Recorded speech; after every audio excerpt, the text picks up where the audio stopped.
B1AG, I want the bag. Work my way from a garden to a track. Flip it from a track to a plot full of acres. Do it for the farmers and producers and the makers. What we even here for? Occasionally I ask it. I know it's more than struggling, anticipating the casket. Reap what we sow, trying to fill up my basket. Life's a plantation, I self-law and master. Over the plot I've been granted on this planet. Now it's slanted, cause the chosen been supplanted. But if you overstand it, it was spoken. Fractured, but we ain't broken. Even though some would rather play the role of token, we growing. Black through the essence of a presence. We carry the blood of gods, we carry the mind of peasants. Rich black gardens, future look more like Eden. Multiply seeds like the seed banks in Sweden. Rep my planners on plan according to season. B1 code, switching it up is treason. Black power, family what we eat. Either we get fed or we feed. B1AG.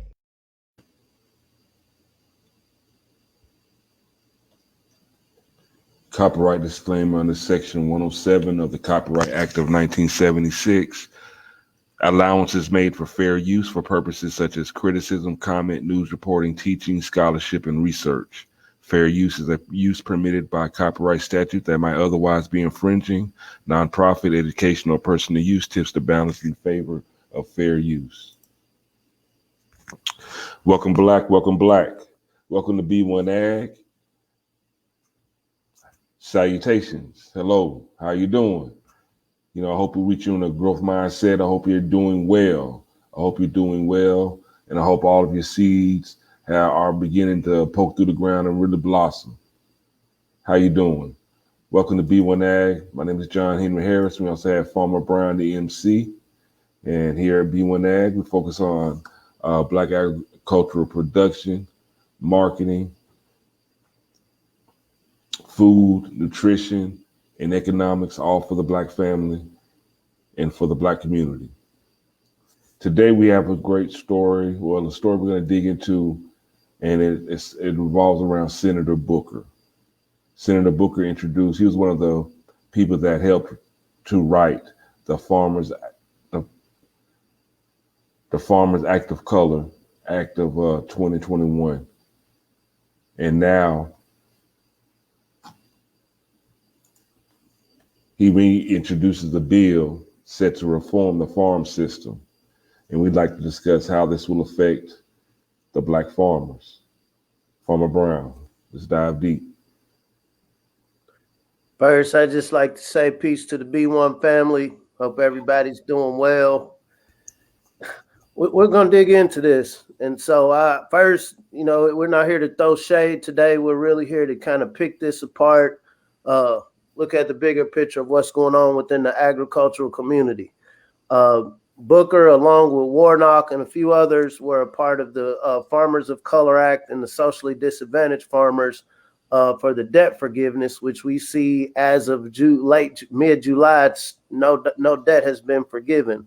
We also know within that bill that was introduced back in the spring that it was supposed to help farmers who had taken out loans from the USDA, FSA, or any other loan agencies tied in with the U.S. government. We see how that worked out. We see that Supreme Court judges in Florida, Missouri, and Wisconsin have struck it down like, oh, no, that's racism. You can't give them debt forgiveness based on their race. That will be racism. And so saying that to say fast forward, Booker has now reintroduced the bill, meaning it's been a bill that was introduced before to reform the farm system. And this has had mixed reviews. On some ends of it, for ecologically minded people that understand that, hey, when you got like fields and fields of animals that are pooping and wasting, and you have to inject them with all of these chemicals and hormones to supply this hungry population, this consumer demand, you can see the viability in what he's talking about. When we think about this Build Back Better concept, even Biden have been talking about wanting to come and help the small farms. And so if you're looking at it ecologically, this makes all the sense in the world. Here at B1AG, we can't discuss things without getting a little deeper down the rabbit hole, just kind of scraping around the edge. And so with this Build Back Better initiative, with a lot of these initiatives when it comes to saving the environment. This bill is basically saying it wants to minimize the factory farms. When I say factory farms, I say it in quotation. Generally speaking, these are CAFOs when we're talking about meat production, and these are confined animal feeding operations. This is where, say, for instance, if I'm raising chickens, I got thousands of chickens in a small space pecking each other to death, but I have a lot of vendors who want these chickens from me, so I have to grow a lot of them in a small space. Or the same thing with cows. I know some of us have seen pictures of cows in these little stalls, doesn't look like they're moving too much. And so that's what they mean by confined animal feeding operation versus free range. Free range is I can just run around on this pasture. I can just run around in this field. Either of those are intensive. If you're doing free range, you have to have a lot of land. And, you can only peck so many nutrients through the grasses, through whatever ecological activity going along in the land to feed your chickens or your cows. With the confined animal feeding operations, and this is what within this bill they're talking about is factory farms. Okay, so you need water, you need a lot of feed, so obviously I don't have grass, and so I'm gonna have to feed you something else. So either way it goes, there are different inputs that you have to put into these operations. And so I haven't fully read this bill, and so I can't give like a concise opinion on it, but I can absolutely say this is definitely worth the B1 family watching. I know there are many people who are, really looking at our diets. A lot of people wanting to go vegan or vegetarian. A lot of people are now waking up to, the impacts of meat, not only on our diets, on our bodies, but just the way it's produced. And so this bill, I think, is a great talking point to really establish, once again, what we talk about here, how do we localize our food system to where regardless of what's going on, we're going to eat and we're going to get to the next day.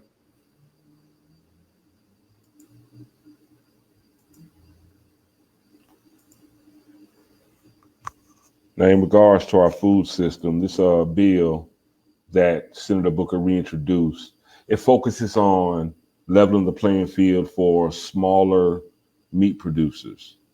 Now, that they're actually the top 4 beef packing companies control nearly 85% of the market. The top 4 pork packers control 71% of the market. That's a lot of power. So basically, they would like to make sure there's a more competitive market available, which does include and kind of promotes what this bill is promoting of a more localized, smaller, like meat economy. They're really trying to help. It looks like they're really trying to help that. And but again, the question is posed, how will this affect Black farmers? So think about this. So we know the majority of Black farmers, on average, the majority of Black farms make under less than $10,000 a year. This isn't because they don't know how to produce. This isn't because, they don't have the skill set. It's because of capital. Am I able to get my operation funded? Can I go to the taxpayer funded agency within the U.S. government to get this supplemental revenue to get my operation going that other farmers, what we'll say the mainstream farmers, are able to access? So we know that doesn't exist. However, the few farmers that the few melanated farmers that do make have profitable operations, a lot of it is livestock, and so this bill would definitely affect those farms. I would say there are a few very successful large scale livestock farmers. We talk about Jay Prince down in Texas. He has over 1,000 head of Angus. And so by any stretch of, the imagination, that's a successful operation. We also know Jay Prince is a millionaire. He has his own capital, so he's in a more poised position to really maximize in any kind of weather what's going on with his operation. But what about somebody in Oklahoma? What about somebody in Nebraska? What about a farmer down in Mississippi, Louisiana, Georgia, that's not necessarily a rap music CEO? Are they going to be able to have capital of their own to keep their operation going in the situation where a bill like this is successful? We're trying to figure out a way to simplify what this bill means without throwing shade. So basically what he's saying is, hey, we know these since the power is in the hands of just a few of these meat processing operations. We want to spread the love to more farmers, which is great. If you're looking at that on the surface, this is absolutely great. This means that the smaller farms that aren't able to compete with a JBS, Tyson's Food, if we're talking about poultry, it means I now have an opportunity to shine. But we also got to think about, okay, this Socially Disadvantaged Farmers of Color Act. How did that manifest itself? When we think about the COVID relief that was released last year in 2020, where more than 98% of the funding from that went to white farmers. Black farmers got a little under 2% of that, if not even close to 2%. So if this bill was passed in a successful world where, Booker reintroduced it, he got buy-in from both sides of the aisle, how would this affect the Black farmers who are in livestock? Here at B1AG, we don't like to stick on the negative, but does this open up a lane for more produce, your fruits and vegetables, and then localizing it? We do see that there is a move to change the way food is produced in North America, the short and the simple stupid of what we're talking about. And so once again, how is this going to affect melanated producers, not only those that are already in the game, but those of us that are watching right now that, the math is starting to click in like, man, if I got some niche within this wide area of feeding people, this becomes an enterprise. And so from an entrepreneurial people, since we see that this is happening, since we see that there is a worldwide effort to cut down on large-scale meat production, what are the lanes you see yourself in? Does this mean, okay, I'm going to take this land that was normally used to raise animals to grow more produce?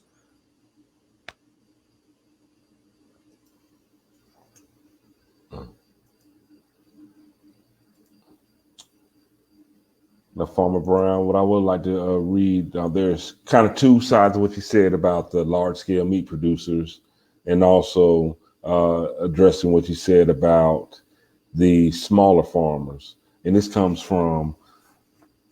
actually comes from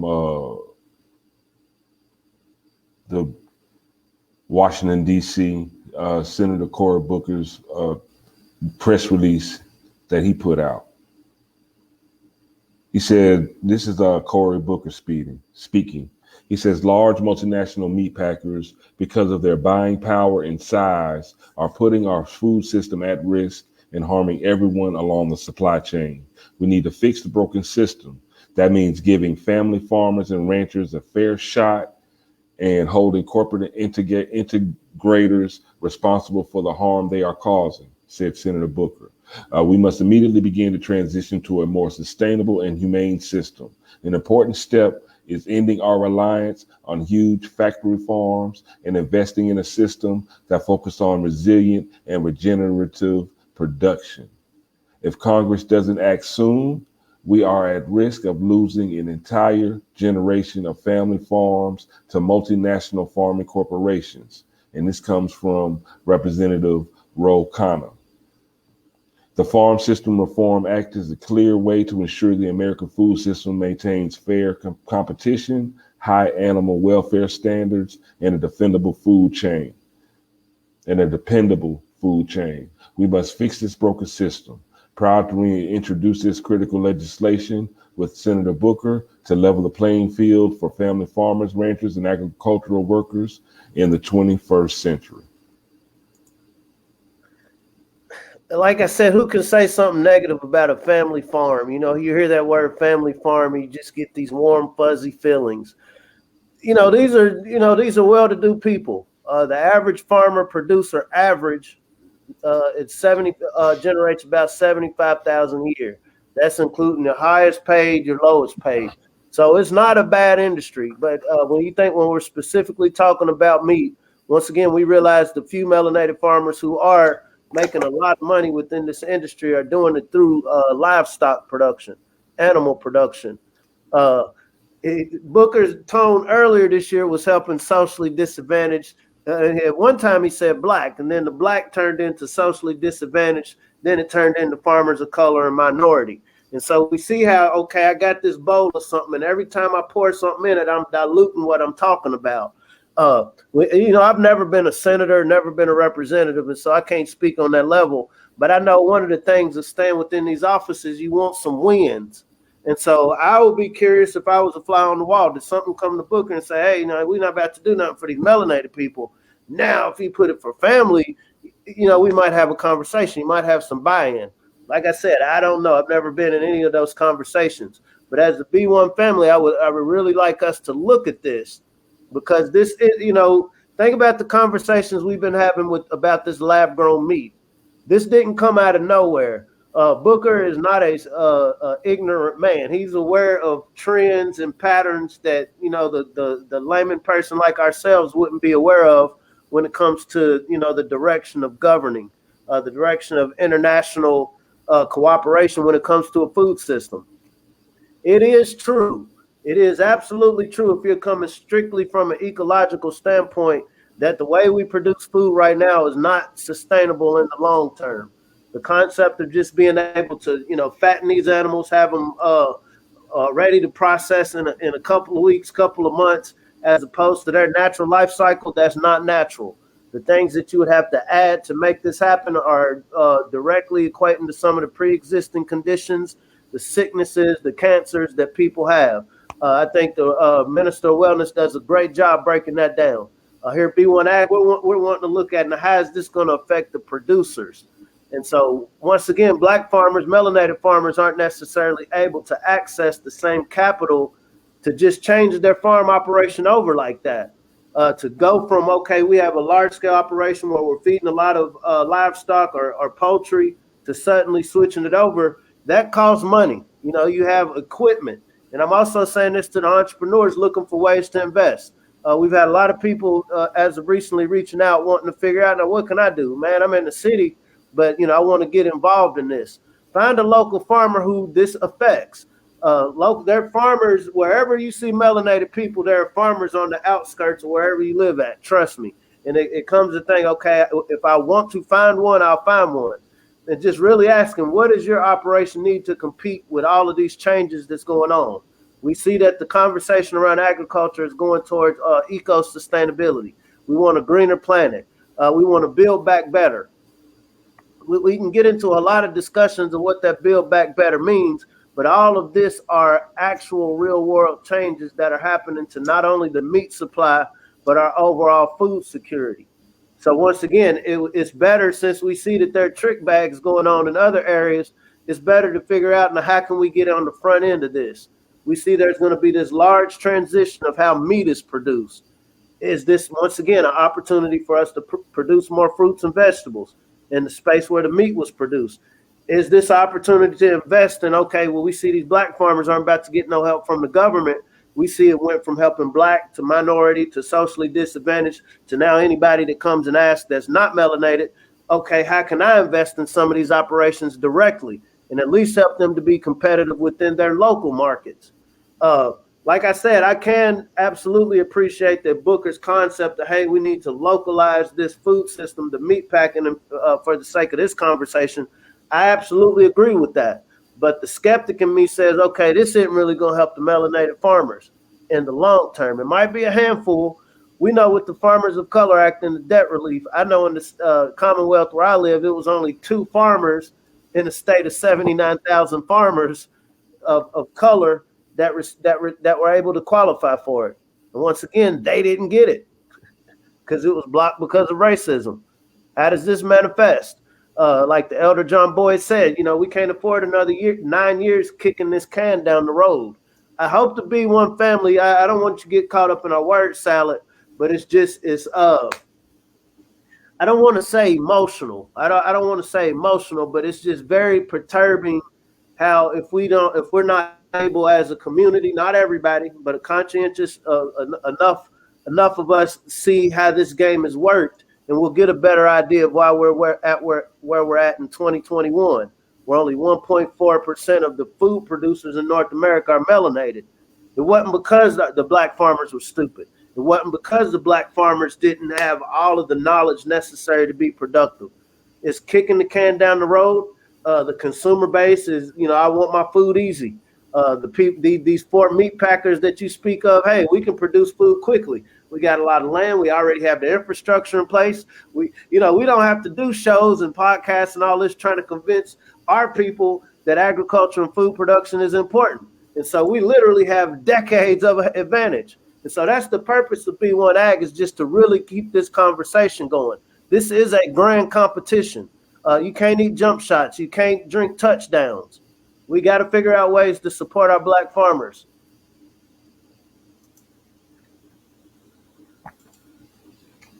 Now, Farmer Brown, we have this video of Cory Booker. Would you like to go ahead and play that now?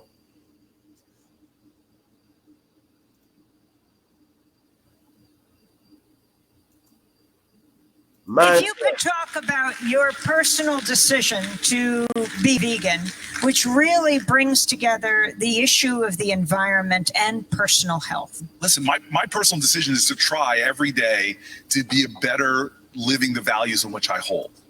And so my veganism is a much better way to accord myself with my values. But I want to be clear with you that, because I don't want this to be a holier than thou moment, I don't know where the suit I'm wearing was made.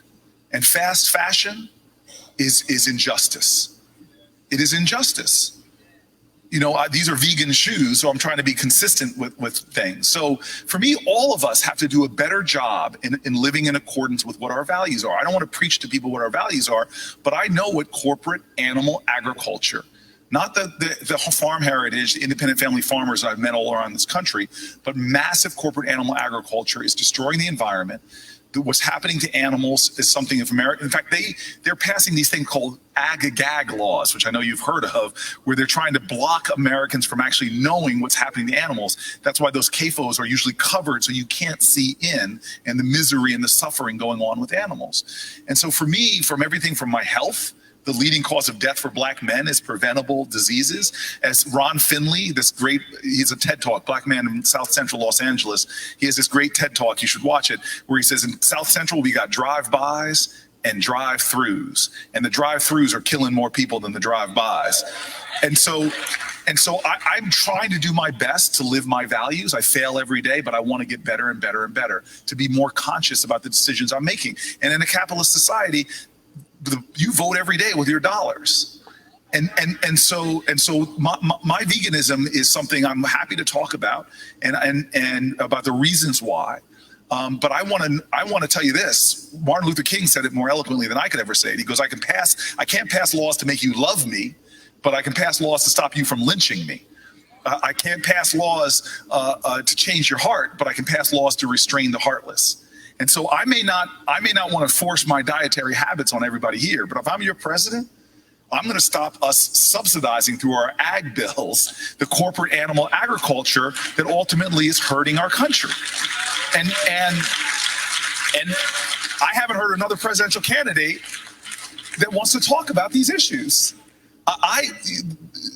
Animal agriculture right now is the way the large corporate animal agriculture is driving so much of the problems with climate change. The number one reason for deforestation, rainforest deforestation, is grazing lands for the larger and larger consumption of meat. Scientists say that we would need 4 planet Earths if the rest of the planet ate the standard American diet. And by the way, China is moving towards the standard American diet. More people are eating like we're eating. And so we have to start talking about a free market, not the subsidization of corporations, whether it's oil companies or folks that are doing it. Now, if I have more sway over the ag bill, God, we're going to let farmers lead us out of this, but we're going to be doing things like incentivizing cover crops and no-till farming, things that pull carbon out of the air. We're going to incentivize reforestation. I have a plan to plant 100 million trees in urban areas, which will cool them down, pull more carbon out of the air. We need to start using our incentives, our taxpayer dollars, to incentivize the right behavior and stop the human suffering that's going on as a result of a lot of the things we're doing with subsidizing with our taxpayer dollars.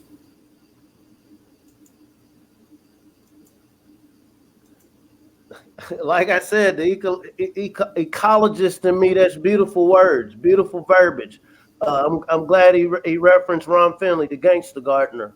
I think he's an icon, just like Will Allen, just like DJ Kabum, Malik Yakini, Nuri Rashid, a lot of brothers around the country who are already brothers and sisters around this country who are putting in work, on a local level, just showing people the concept of growing food. But with what he's saying, so that interview was when he was running for president, and I'm glad he referenced him other than his gangster friend T-Bone. I don't know if you remember back, and this was before COVID lockdowns. He had this mythical friend T-Bone. Maybe it was pandering, but like I said, when you're trying to keep your position in an office, when you're trying to get some legislation through, sometimes you get beat down to a point where here, I couldn't do what I wanted to do for the people I represent, but hey, will this make you feel good? We see that the global scale is saying we need y'all to cut down on y'all's diet. Another good point he made, how can I say this without disparaging a protected group who now has, legislation saying you can't speak negatively of them. Yes, we have other parts of the world that want to have the same diet as North Americans. I'm not here to say our diet is great or bad, but when you have, 7.6 billion people on the planet Earth, if you have a third of that eats the way North America does, it's absolutely going to have a pull on the food system. What I know about human beings, I'll say no, is nobody is going to willfully just give up their quality of life that they're used to. You can pass as many bills, you can vote. So what it's going to boil down to, he made another point about dollars. We do way more political power through our dollars, our shopping habits, our spending habits, our investments. What are we investing in? Are we investing in continuously making these companies rich who are only going to shop with white producers? Or are we doing a little bit of extra brain work trying to figure out, now how can I codify myself and make sure I'm spending a little bit more with people, black folks, melanated folks who are producing the food that I'm eating? Like I said, I can't stress it enough. We have to localize our food systems. Local doesn't mean, okay, I got a farmer that lives 2 miles up the street. It means localized within 50 to 100 miles of where I'm at. Who are the people that produce food? Who are the brothers and sisters that have shipping operations? Because these become the things that we invest in 2021 that become, relatively big businesses in 2030. As we see the world changing, as we see the food system changing. I will be a liar if I say, hey, y'all, just fall back. Let's just have faith in the U.S. government that they're going to come through and save the day for us. Let's just wait and see how this Agenda 2020 plays out and Agenda 2030 plays out, and then we'll be cool. No, we have to be proactive. We see where the conversation is going. Green planet, less animals, smaller scale. How do we make sure we're making the ring on the smaller scale farms owned by the melanated people? How do we make sure that we have a layer of young melanated people going into this field? This isn't as simple as a conversation of just cutting down on confined animal feeding operations. It goes a lot deeper. The agricultural system is changing before our eyes. There was a time, not to talk too much about it. There was a time what we call North America, Turtle Island. There was seas of buffalo that roamed, seas of bison just running across, and that was a staple diet of our ancestors. Many of the ancestors, the Aborigines. There were incentives by the governing body to go through and kill off all of these bison, kill off all these buffalo, because we know these Aborigines here, these Indians here, these natives, whatever you want to call it here, eat on these. The progeny of the people who said just go out here and kill all these buffalo so these people can't eat, these are some of the people making these decisions on a legislative level. And so without being paranoid, since we see that, okay, there's a potential of certain mindsets to just decimate the whole system, and so the plebeians can be dependent on me. That mindset still exists, but we're in an age of information. We have so much information available to us now about how the food system works. When I was growing up, food system to me meant, okay, whatever mom put on the stove.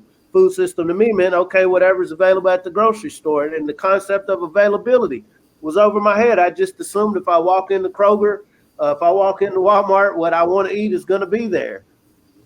We have to look at, this is a much more complex system than just buying. There's a lot of moving pieces, but like I say, this is a huge opportunity. This is a huge opportunity with all of the technology we have available. We don't have nearly as much fiat currency as other groups around the world, but we have enough to invest and flip into really creating a formidable food system. Mentally, we're poised to do it the best because for the longest we've been working with the least. If we can directly make a rain on our black farmers, our melanated farmers, this will make a huge impact in all other areas of human activity. This goes into construction. I've been hearing a lot of brothers recently talking about buying properties. Okay, it's not to say, hey, buy this property inside of the city and just, tear up all the concrete and make an urban farm. But no, maybe you can incorporate some local production. Maybe this is opportunity to have some pop-up farmers markets that we know we're very specifically creating space for black farmers who aren't generally able to compete with other farmers markets. Okay, we see what they got going on in Compton where they're able to condense 75 acres into a few acres to produce vertical gardening. These are huge opportunities right now in our face because we see the world changing. It is changing before our eyes, but we are in the position to change it the way we want it to go, unlike it's never happened before.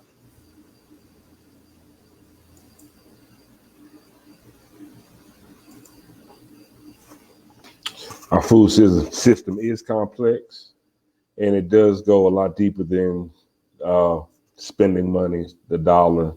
I'm glad you pointed that out, and I hope that our audience does, really realize that the food that we eat, the way we spend our money on our food, it matters. It really matters. And what also matters is if you have the knowledge and the know-how to grow your own food, so you don't have to be dependent on going to your local grocery store or Walmart or wherever and just expect there to be food on the shelf. We all know that through this pandemic that food can definitely not necessarily be on the shelf in the store. We sometimes take that for granted. Look at Cuba. Yes.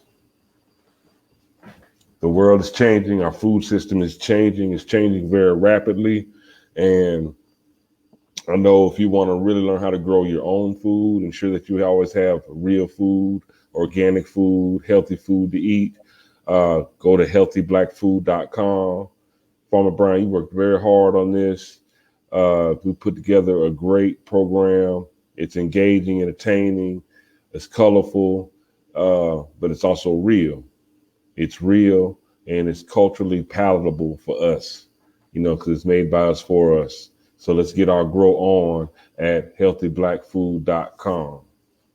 Farmer Brian, do you have any last words to say about Senator Booker and him reintroducing the reform the farm system? This bill attacks a small piece of the farm system as it pertains to our meat packers, the large meat packers, but we definitely see that the whole farm system does need to be reformed. My last words, I will say, I think we were in this place in February, discussing the Farmers of Color and Socially Disadvantaged Farmer Act. I think it's too early to say this is good or bad, but I will say I would hope as a melanated family, we keep our eye on this a little bit better, because we see here in July, the farmers, there were literally thousands of melanated farmers around the country. I got a lot of emails through work, wonder, hey, how can I sign up? Hey, how can I register for this debt relief? And, the USDA was very vague about how they disseminated the information. And so some of these farmers weren't able to start their operations because they're waiting on what was told to them as an opportunity. We can't keep kicking this can down the road. There's only so many more years, so many more decades, so many more administrations until we're decimated, until the black farm community is decimated. It's not to say that, and let me make this clear. There are a lot of people growing hard that don't have farm IDs. And so it doesn't take a farm ID to become a farmer. But when we're talking about economics, when we're talking about entrepreneurship, there is a value in seeing your farm, seeing your growing operation, whether it's large scale or small scale, as an enterprise other than a pet project. This is the wave of the future. This is the wave of the future, being able to feed yourself, coming up with creative ways to get food from point A to point B, coming up with creative ways, creative recipes. When we think about all of the divisions we have just within our community, I can't think about nobody else's community. When we think about our divisions, one of the things we all have in common, we don't know what to call ourselves, but we know we have to feed ourselves. Every day it is being made plain to us visually that I would rather give you experimental medicine than to put you in position to feed you. I will give you trillions, and I will come knock on your door to make sure that you understand the value of experimental medicine. But hey, I'm gonna decimate the black producers in your community. You know, once you see what's going on, the burden is on us. We're in the age of information. I encourage the family, look into urban agriculture. Once again, brothers like Ron Finley, myself, DJ Cavum, Cory Goo, what it do, Leah Penniman, and I'm missing so many. There's a lot of people already putting in this work. Lead Farmer 78. There's a lot of brothers that are putting in work that have practical, hands-on solutions to get started. Because once again, once you plant a seed, and as you watch it, as you observe it, you learn how to apply it to your specific situation. The seed I plant here in what we call Central Kentucky ain't gonna grow the same as in Florida, as in Georgia, as in New York, as in Missouri, as in California. But if we can all agree that in all of these places I named, we have to eat, then your mind starts focusing on that. And so the degree, and once again, I'm glad you put this up. If we can get 250,000 third through fifth grade melanated students, 250,000 third through fifth grade melanated students to take this seed, to plant this seed of food production. If we can somehow, on whatever capacity we hold with them as teachers, as parents, as coaches, hey, as you're playing this sport, as you're doing this, why don't you think about how you can flip this into getting food to somebody as well? Why don't you, if you're good with money, if you're good with numbers, why don't we think about how we can get some numbers in the direction of the melanated faction? Hey, you're good at marketing, you got mouthpiece, you got a lot of charisma, you're on social media. Why don't we get some of your followers to become the next loyal consumer base to melanated producers? It sounds surreal. And let me put this before I get off here. The average producer generates $75,000 in North America. That's average producer salary is $75,000. The average ag marketer is $101,000. The point of that is being able to sell the product is just as important as producing the product. And so if we can somehow get, obviously the adults have to buy in first. The parents, the caregivers have to buy in first. But if we can instill that in our youth young, early, before the world has told them that you have to do all of these other crazy things to get attention, to be successful. If we can plant in our minds the same way a lot of our grandparents, did in us, we can change this world.